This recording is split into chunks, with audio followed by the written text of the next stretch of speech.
இந்த வருஷம் தீபாவளி அக்டோபர் மாதம் 31 வருது. மாத கடைசியில் வருது. இந்த தீபாவளிங்கிறது 10 தேதிக்கு உள்ளே வந்தால் மட்டும்தான் இது சக்ஸஸ் தீபாவளி, இல்லைனா இது ஃப்ளாப் தீபாவளி தான். ஏன்னா மாத கடைசியத்தில் யாருக்கும் பணம் இருக்காது. ரெண்டாவது, இந்த 2ஆம் தேதி அடுத்து வரக்கூடிய 2ஆம் தேதி இஎம்ஐ டெபிட் ஆகும், கிரெடிட் கார்டு டெபிட் ஆகும். 5 தேதிக்குள்ளே இந்த கடங்காரவங்களுக்குள்ள நம்ம கொடுக்க வேண்டிய கமிட்மெண்ட் இருக்கும். அதனால இப்போ எல்லா கம்பெனி எப்படி வேலை செய்யும் அப்படின்னா, இந்த வார சம்பளமாக இருந்தால் இந்த சனிக்கிழமை உங்களுக்கு சம்பளம் தரமாட்டாங்க, இந்த ஞாயிற்றுக்கிழமையும் தரமாட்டாங்க. திங்கள் செவ்வாய் வேலை வச்சு இந்த செவ்வாய்க்கிழமை நைட்டு தான் கணக்கு க்ளோஸ் பண்ணுவாங்க. அன்னைக்கு நைட்டு வார சம்பளம் போனஸு எல்லாமே கொடுப்பாங்க. முந்தின நாள் வீட்டுக்கு அனுப்பிச்சிடுவாங்க லீவு கொடுத்து. 5 நாள் தொடர்ந்து லீவ் வருது. இந்த 5 நாள் லீவுமே அடுத்த மாதம் பட்ஜெட்டில் தான் நமக்கு துண்டு விழுகும். அதனால் இதுக்கும் ரெடி ஆகிக்கணும், அடுத்த 5 நாள் லீவுக்கும் ரெடி ஆகிக்கணும். ரெண்டாவது, இங்கே வாங்குகிற பணம் இப்போ தீபாவளிக்கா இல்லை அடுத்து டெபிட் ஆக போட கிரெடிட் கார்டு, வீட்டு லோனு, ஹவுசிங் லோன் வாங்கியிருந்தீங்கன்னா எல்லாமே இங்கே டெபிட் ஆகும். நமக்கு பயமே இந்த தீபாவளியை தாண்டி இந்த 5 தேதிக்குள்ளே நமக்கு இருக்கிற கமிட்மெண்ட்டுக்கு தான் குறவழிவே நரிக்கும்.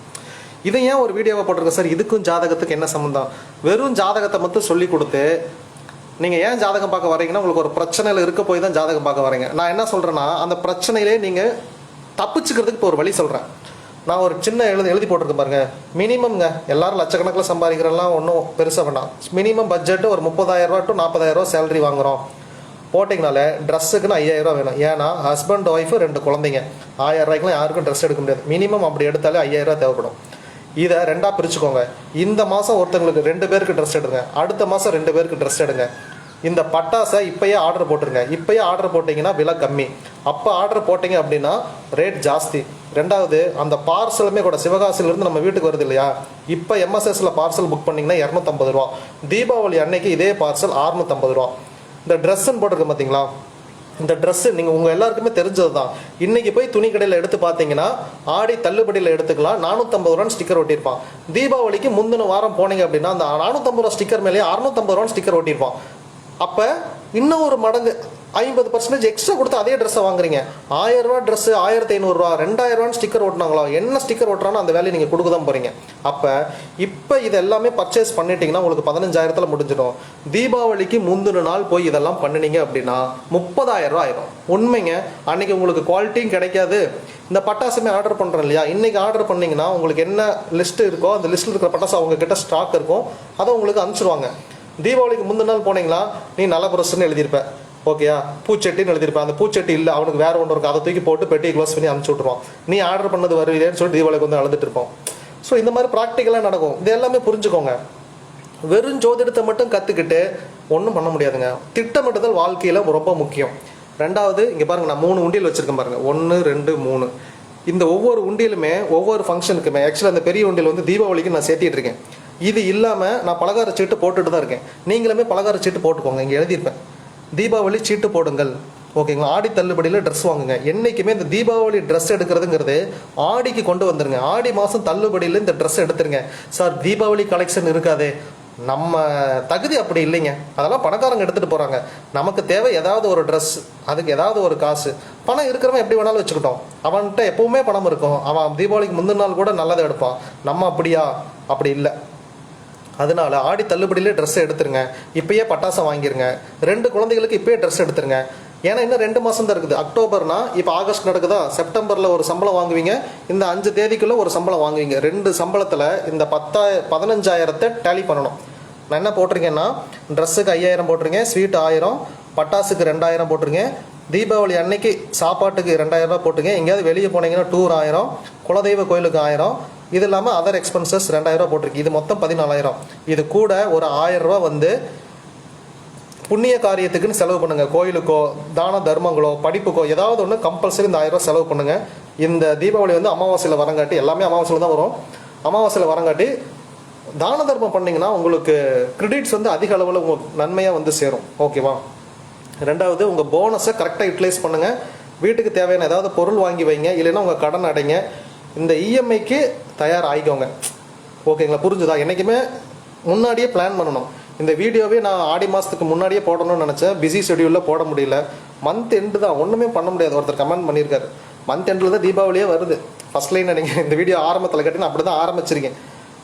இது உண்மையாலுமேங்க எல்லா பிஸ்னஸ் மேன்ட்டு கேளுங்க. இப்போ துணி கடை வச்சுருக்காங்க இல்லையா, ஸ்வீட் கடை, பட்டாசு கடை, இந்த தீபாவளி எப்படி இருக்குன்னு கேளுங்க. மாத கடைசியில் எவங்கிட்ட காசு இருக்கும்? யார்கிட்டையுமே காசு இருக்காதுங்க. அப்படி ஒரு பண்டிகை அங்கே வந்துச்சுன்னா அது எப்படி இருக்கும்? அப்படி தான் இருக்கும். ஓகேயா? அதனால் இதுக்கு இப்போ ப்ரிப்பேர் ஆகணும். ப்ரிப்பேர் ஆனது இது உங்களுக்கு நல்ல தீபாவளி. நல்ல தீபாவளி எல்லாருக்கும் அமையணும் நான் இறைவனை வேண்டிக்கிறேன். உங்களுக்கு இந்த டிப்ஸை ஃபாலோ பண்ணுங்கள். இந்த மாதம் பாதி செலவு பண்ணுங்கள், அடுத்த மாதம் பாதி செலவு பண்ணுங்கள், அதுக்கு அடுத்த மாதம் இங்கே போனஸ் வரும். இந்த போனஸில் மிச்சம் இருக்கிறத பார்த்தீங்க அப்படின்னா உங்களுக்கு பேர்டனே தெரியாது. கொண்டு போய் எல்லா 15,000 ரூபாய்த்தையும் மொத்தமாக இதில் திணிச்சிங்க அப்படின்னா மாட்டிக்குவீங்க. ஓகேவா? ஓகே. ரெண்டாவது உங்களுக்கு இன்னொன்று சொல்கிறேன். அதே மாதிரி மந்த்லி தங்க நாணயம் வாங்குறதுக்கு இந்த 3 உண்டியல் அப்படி தான் வச்சுருக்கோங்க. இது ஒன்று என் பையனுக்கு, என் ஒய்ஃபுக்கு, ஒன்று எனக்கு அப்படின்னு வச்சுருக்கோம். உங்கள் கையில் 200, 300, 500 எப்போ பணம் கிடைக்குதோ இந்த தீபாவளி உண்டியல்னு ஒரு உண்டியல் வச்சுருக்கணும். அதில் போட்டணும். ஓகேங்களா? அப்போ தான் உங்களுக்கு பேர்டன் தெரியாது. அதிலிருந்து ஒரு 4,000 ரூபா இருந்துச்சா, எடுத்தமா ட்ரெஸ் வாங்கினோமா, அப்பாடி ஒரு 4,000 ரூபா சேவிங்ஸு. அடுத்து நகை வாங்குறதுக்குன்னு ஒரு உண்டியல் நீங்கள் வச்சுருக்கணும். ஓகேங்களா? அதில் 100, 200 சேர்த்துக்கிட்டே வரணும். ஒரு வருஷத்தில் 1 கிராம் வாங்குங்க போதும். அப்போ இன்னைக்கு தேதிக்கு 6,660 ரூபா 1 கிராம். 7,000 வச்சுக்கோங்களேன். 7,000 ரூபா ஒரு வருஷமாக 7,000 ரூபாயை சேர்த்தணும். ஓகேங்களா? மாதம் 500, 100, 200 போட்டிங்கன்னா 1 கிராம் வாங்கிக்கலாம். இப்படி வாங்கினீங்கன்னா உங்களுக்கு இப்போ குழந்தைங்க இருக்காங்கன்னா ஒரு 10 வருஷத்தில் அசால்ட்டாக ஒரு 10 கிராம் 20 கிராம் நகை உங்கள்கிட்ட இருக்கும். பெரிய பெரிய பேர்டன் இருக்காது. நீங்கள் நினச்சி பாருங்கள், தாராளமாக கல்யாணம் பண்ணி கொடுக்கலாம். அதனால ஒரு உண்டியல் நகைக்குன்னு வச்சுக்கோங்க. இன்னொரு உண்டியல் எமர்ஜென்சிக்குன்னு வச்சுக்கோங்க. இந்த உண்டியல் திறக்க முடியாத மாதிரி இருக்கணும். ஓகேங்களா? இந்த உண்டியல் எமர்ஜென்சிக்குன்னு இப்படி வச்சுக்கோங்க. அதுவும் நீங்கள் போடணும். தலை வாங்கிறதுக்கு ஒருத்தர் போட்டிருக்காரு, நன்றி தலை அப்படின்னு போட்டிருக்காரு. வேற வழியே இல்லை. இல்லை, இந்த காலகட்டத்தில் சேமிப்புன்னு ஒன்று இல்லை அப்படின்னா நிஜமாலுமே ரொம்ப கஷ்டங்க. சேமிப்பு நீங்கள் கற்றுக்கிட்டு தான் ஆகணும். அதுக்கு செலவினங்கள் பண்ணி தான் ஆகணும். என்கிட்டே திரும்பி பதில் சொல்லக்கூடாது, சார் வர்றதெல்லாம் செலவுக்கே கரெக்டாக இருக்குது சார், சேமிப்பே இல்லை அப்படின்னா. சேமிப்பு இல்லைன்னா இப்போ தீபாவளிக்கு 5,000 ரூபா வேணும். யார்கிட்ட போய் நிற்பீங்க? எவன் கேட்டாலும் கொடுக்க மாட்டான். மந்த் எண்டு சாமி, யாருக்கிட்டையும் பணம் இருக்காது. ஈவன் பேங்க்லேயே இருக்காது. இந்த 31ஆம் தேதி உங்ககிட்ட கொடுத்தா அவனுக்கு 2ஆம் தேதி டெபிட் ஆகும். தரமாட்டாங்க. நீங்கள் வேணால் கேட்டு பாருங்கள். தீபாவளி அன்னைக்கு யார்ட்டையாவது பணம் கேட்டு பாருங்கள். எவன்ட்டையும் பணம் இருக்காது. ஏன்னா எல்லாத்துக்குமே 5ஆம் தேதிக்குள்ளே கமிட்மெண்ட் இருக்குது. இந்த தீபாவளியை வேணால் 15ஆம் தேதி மாற்றி வச்சுக்கலாமா? அப்படி வச்சா வேணால் இந்த தீபாவளி சந்தோஷமாக இருக்கும். அப்படி பண்ண முடியுமா? பண்ண முடியாது. அப்போ நம்ம தான் மாறிக்கணும். மாறிக்குங்க. வாழ்க்கைனாலே திட்டமிடுதல் தான். இந்த திட்டமிடுதல் தான் உங்களுக்கு சொல்லி கொடுத்துருக்கேன். இதை ஃபாலோ பண்ணுங்கள். இதை ஃபாலோ பண்ணிங்க அப்படின்னா மேக்ஸிமம் சூப்பராக இருக்கும். இந்த தீபாவளி உங்களுக்கு இனிமையான தீபாவளியாக இருக்கும். நகை வாங்குங்க.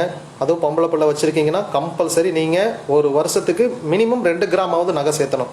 அப்படி பண்ணிட்டீங்கன்னா இந்த நகை வாங்குறதுன்னு ஒன்று, கல்யாண செலவுன்னு ஒன்று உங்களுக்கு இருக்காது. இதெல்லாம் அப்படியே நீங்கள் வாழும்போதே அப்படியே வாங்கி வச்சுட்டு போயிட்டே இருக்கலாம். ஓகேங்களா? நாளைக்கு உங்களுக்கு உடம்பே சரியில்லைனாலும் உங்களுக்கு எந்த பிரச்சனையும் கிடையாது. அதே மாதிரி இந்த பட்டாசுன்னு சொன்னேன் இல்லையா, சிவகாசியில் எனக்கு தெரிஞ்ச ஒரு நண்பர் இருக்கிறாரு. இது மார்க்கெட்டிங் கிடையாது. தி கண்ணன் கிராக்கர்ஸ். அவர் பேர் ஓனர் பேர் கணேஷ்குமார். மீனம்பட்டியில் இருக்கிறார். அவர் நம்பர் இருக்குது. உங்களுக்கு வேணும் அப்படின்னாலும் கமெண்ட்ஸில் கேளுங்க, நான் நம்பர் தரேன். இப்போ ஆர்டர் பண்ணிங்கன்னா உங்களுக்கு பெட்டி எல்லாருமே கரெக்டாக அனுப்புவாங்க. தீபாவளி அன்னைக்கே அனுப்புனீங்க அப்படின்னா அவங்கக்கிட்ட என்ன ஸ்டாக் இருக்குதோ அதுதான் கொடுத்து உங்கள் பெட்டியை முடிச்சிடுவாங்க. இதில் சில பேருக்கு ஏமாற்றங்கள்லாம் வந்திருக்கும். எனக்கே அப்படி தான் வந்திருக்கும். நாம் பூச்சட்டின்னு சொல்லிட்டு அசோகா பூச்சட்டி அப்படின்னு போடுவான். அவங்ககிட்ட என்ன பூச்சட்டி இருக்குதோ அதை தான் போட்டு நம்ம பெட்டி க்ளோஸ் பண்ணிடுறாங்க. ஸோ இந்த ஏற்ற இறக்கம் இருக்கத்தான் செய்யும். இதையெல்லாம் தவிர்க்கணும்னா இப்பயே நம்ம வாங்கி வச்சுக்கணும். இதுதான் ஓகே. உங்களுக்கு வேறு போதும். எனக்கு என்ன பயம் வந்துருச்சுன்னா, நான் தான் இந்த கேலண்டர் பார்த்து எதாவது பிளான் பண்ணப்போ தான் நான் 1 மாதத்துக்கு முன்னாடி இதை பிளான் பண்ணிட்டேன். சரிங்களா? மந்த் எண்டில் வருதே, நம்ம மக்கள் கஷ்டப்படக்கூடாது அப்படின்னு நினைக்கிறேன். அதனால தான் இந்த மந்த் எண்டுக்கு ப்ரிப்பேர் ஆகிக்கிங்க. அழுத்தி அவ்வளோதான் சொல்லப்படும். ஓகேவா? Thank you so much. லைவ் 150 பேருக்கும் நன்றி. நிறைய பேர் இந்த சொல்யூஷன் கேட்குறீங்க இல்லையா, முடிஞ்ச வரைக்கும் இந்த கந்திஷ்டிக்கு, இந்த செய்வினைக்கு அடுத்து நான் பதில் சொல்கிறேன். ஆக்சுவலி செய்வினை வீடியோவில் நேற்று ஒன்று போட்டிருந்தேன், ஆண்களுக்குன்னு ஒரு வீடியோ போட்டிருந்தேன். அதில் பதில் சொல்லியிருக்கேன். அந்த வீடியோ ஃபுல்லாக பாருங்கள். உங்களுக்கு இருக்கிற பெரிய மைனஸை வீடியோவை பார்க்கறது இல்லை. உடனே என் ஃபோன் நம்பர் கொடுத்துட்டேன் இல்லையா, அங்கே வந்துடுறது நேராக, ஐயா இதுக்கு என்ன செய்யவும். ஏன் வீடியோவே பாருங்களேன். வீடியோவில் தான் நான் பதில் சொல்லியிருக்கேனே. வீடியோவை யாரும் பார்க்குறது இல்லை. நடச்சவன் டைரெக்டாக ஐயாட்ட வந்துடுது. நான் தான் ஃபோன் எடுக்க மாட்டேன். ஓகேயா? நீங்கள் அந்த மாதிரிலாம் பண்ணாதீங்க. வீடியோவை பாருங்கள். வீடியோவை பார்த்தீங்கன்னா உங்களுக்கு ஆன்சர் அதிலேயே இருக்குது. ஓகே. நன்றி நன்றி நன்றி நன்றி. சரண்யா நாகேந்திரன் கிராக்கர்ஸ் நம்பர் கேட்டிருக்கீங்க. ஓகே, இப்போ காட்டுறேன்.